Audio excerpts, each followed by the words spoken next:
जय महाराष्ट्र। लातूर येथे अखिल भारतीय बौद्ध धम्म परिषद संपन्न। पूज्य भंते भिक्खू पयानंद यांच्या 5व्या वर्षवास समापन निमित्त ही अखिल भारतीय बौद्ध धम्म परिषद आयोजित करण्यात आली होती। या परिषदेला धम्मपद यात्रा आयोजित केली होती। या मिरवणुकीचा मार्ग डॉक्टर बाबासाहेब आंबेडकर चौक ते शाहू चौक, अण्णाभाऊ साठे चौक, गंजगोलाई, हनुमान चौक, गांधी चौक ते डॉक्टर बाबासाहेब आंबेडकर पार्क येथे समारोप करण्यात आला। यानंतर आंबेडकर पार्क या ठिकाणी पंचरंगी धम्म ध्वजाचे ध्वजारोहण करण्यात आले। या बौद्ध धम्म परिषदेला पूज्य भिक्खू डॉक्टर के संगरीक्षिक महाथेरो झारखंड येथून उपस्थित होते। लातूर प्रतिनिधी विवेकसह महेंद्र कांबळे, MVW न्यूज, लातूर। मूल जन्माला आलं, बुद्धं शरणं गच्छामि, लग्न कार्य आलं, बुद्धं शरणं गच्छामि, अंत्यविधी असेल, बुद्धं शरणं गच्छामि। एवढ्यावरच न थांबता आपल्या कृतीतनं बुद्ध धम्माचा अंमल करणं आजच्या काळाची गरज आहे। जर आपण तसं करू शकलो तरच खऱ्या अर्थानं आपण बौद्ध धम्माचे पाईक आहोत हे जगाला आपल्याला दाखवून देता येईल। आणि हे करण्यासाठी आपल्याला बौद्ध धम्म परिषद असतील, बुद्ध धम्माचं प्रवचन असेल, बुद्ध विहाराच्या माध्यमातून बुद्ध धम्माचा प्रचार आणि प्रसार असेल, हे सगळं आपण करायला पाहिजे। हजारो वर्षाची गुलामगिरी डॉक्टर बाबासाहेब आंबेडकरांनी संपून टाकली। स्वतः बाबासाहेब आंबेडकरांना या गुलामगिरीचे अस्पृश्यतेचे चटके सोसावे लागले। त्यांच्या लक्षात आलं की या देशातली चातुर्वर्णीय पद्धत, या देशातला विषमतावाद, या देशातला जो महत्वाचा असणारा जो धर्म, तो धर्म माणसाला माणूस म्हणून जगू देत नाही, माणसाला पायाखाली पुरवतो। चातुर्वर्ण्याच्या नावाखाली या माणसाची विटंबना होते। आणि मग अशा वेळेस या अमानुष रूढी आणि परंपरा या सगळ्या संपवल्या पाहिजे। त्यासाठी जन आंदोलन करायला पाहिजे, जनजागृती करायला पाहिजे। ही बाबासाहेबांची भूमिका होती। आणि बाबासाहेब आंबेडकरांनी आयुष्यभर अशा वेगवेगळ्या माध्यमातून, वेगवेगळ्या आंदोलनातून जगासमोर या गोष्टी आणण्याचा प्रयत्न केला। महाडचा चौघातळ्याचा प्रमाण जवळपास 85% आहे। ही खूप मोठी प्रगती आपल्या बांधवांनी केलेली आहे। सांस्कृतिक आणि दलित नाट्य राजकारण यात बौद्ध समाजातील लोकांनी आपला एक वेगळा ठसा उमटवण्याचं काम या मागच्या काळात झालेलं आहे। धर्मांतरित बौद्धामधल्या शिक्षकांनी केवळ शिक्षण घेतले नाही तर सगळ्या क्षेत्रामध्ये आपलं नाव आणि यश संपादन करण्याचं काम केलेलं आहे। आरक्षणाचा फायदा घेऊन आपण समाजापुढे गेलो नाही तर आपल्या गुणवत्तेच्या जोरावरती आपण पुढे गेलो आहोत। समाजाला धार्मिक क्षेत्रात काम करण्याची फार मोठी संधी आहे।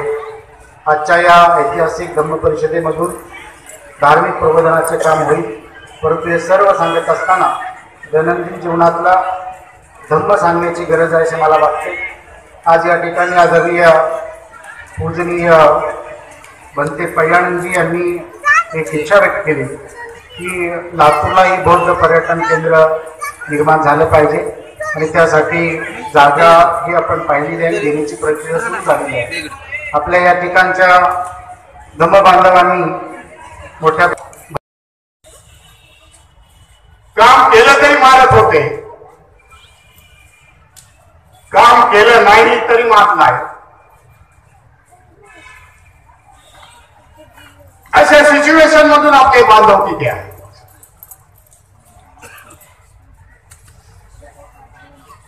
आज धम्म चळवळ पोचलेली नाही. कदाचित आपण कमी पडलोय. आपण महाराष्ट्राचाच विचार करत बसलो.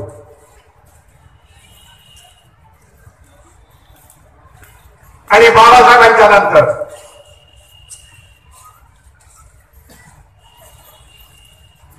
जास्तीत जास्त योगदान आपण राजकीय पक्षाला आणि राजकारणाला दिलं आणि धम्मकार्याकडे दुय्यम दृष्ट्या आपण बघितलं. विचार केल्यानंतर ही कारणं पुढे येतात.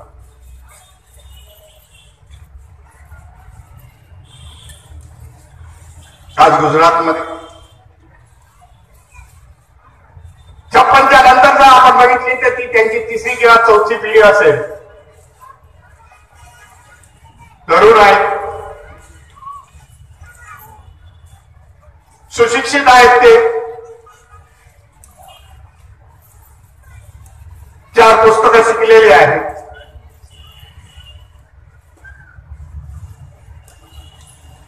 परंतु दलित आहेत.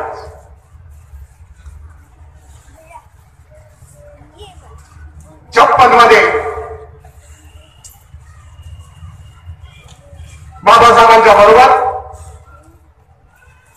महाराष्ट्रातले महाबौद्ध झालं. परंतु इतर दलित समूह आले नाही. त्यांची ही चौथी पिढी आज शिकून सवरून पुढे आलेली आहे. शिकल्यानंतर विजडम येतं, विचार करू लागतो, त्याप्रमाणे ते विचार करू लागतो. या समूहाने त्यांच्या बापदाद्यांनी त्या काळी बाबासाहेबांना विरोध केला होता, धम्मक्रांतीला. त्यांची ही पिढी आज पॉझिटिव्ह विचार करते.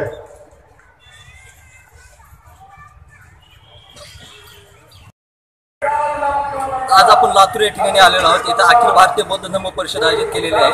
हा परिषदेचे आपल्यासोबत सचिव आहेत, आपण विचारूया ती परिषद आयोजित करण्यात आलेली आहे. सर, या परिषदेबद्दल तुम्ही काय माहिती सांगा? ही परिषद जी आयोजित करण्यात आलेली आहे याचा मागचा उद्देश आहे की 3 महिन्याचा वर्षावासाचा कालावधी हा प्रत्येक बुद्ध विहारामध्ये संपन्न होत असतो. धम्माचे संस्कार हे एका बुद्ध विहारामध्ये निश्चितपणाने होतात, पण सामूहिकपणे शहर आणि जिल्ह्याच्या लोकांना एकत्रित करून धम्माचा विचार त्यांच्यापर्यंत पोहोचवावा, मन आणि माणसं सुसंस्कारित व्हावीत, हा या धम्म परिषदेचा उद्देश आहे. पूजनीय भदंत उपगुप्त महासर यांच्या मार्गदर्शनाखाली पूजनीय भदंत भिक्खू पयानंद यांच्या संयोजनात्वाखाली ही धम्म परिषद आज लातूरमध्ये यशस्वी झाली.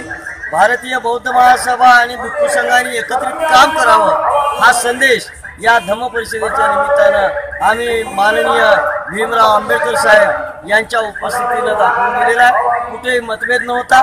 धम्माच्या क्षेत्रामध्ये काम करणाऱ्या धार्मिक संस्थांनी एकत्रितपणे काम करावं हा या धम्म परिषदेचा उद्देश आहे. डॉक्टर सुरेश वाघ, सर, आपण या अखिल भारतीय बौद्ध परिषदेला आलात, त्याबद्दल तुम्ही काय सांगाल? कसं वाटतं तुम्हाला अखिल भारतीय बौद्ध समुदाय?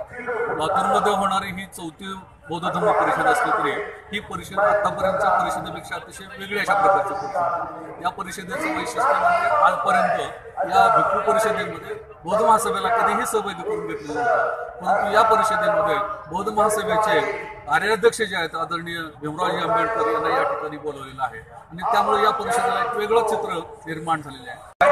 वसंतप्पा उभाळे. सर, कुठून आलात आपण? लातूर. सर, काय वाटतं बौद्ध धम्म परिषद म्हणजे वारंवार बौद्ध धम्म परिषद झाले पाहिजेत? या ठिकाणी खरं तर अशा जिल्ह्याला तर व्हायलाच पाहिजे, पण ह्याच्यावर तालुका तालुक्यापर्यंत जर पोहोचलं तर निश्चितपणे डॉक्टर बाबासाहेब आंबेडकरांचं जे स्वप्न होतं की भारत देश हा बौद्धमय करायचा, खरं तर अशा परिषदा ग्रामीण भागामध्ये सुद्धा झाल्या तर निश्चितपणे या ठिकाणी या बौद्ध धर्म आणि डॉक्टर बाबासाहेब आंबेडकरच्या विचाराला निश्चितपणे बळ मिळाल्यासारखं या ठिकाणी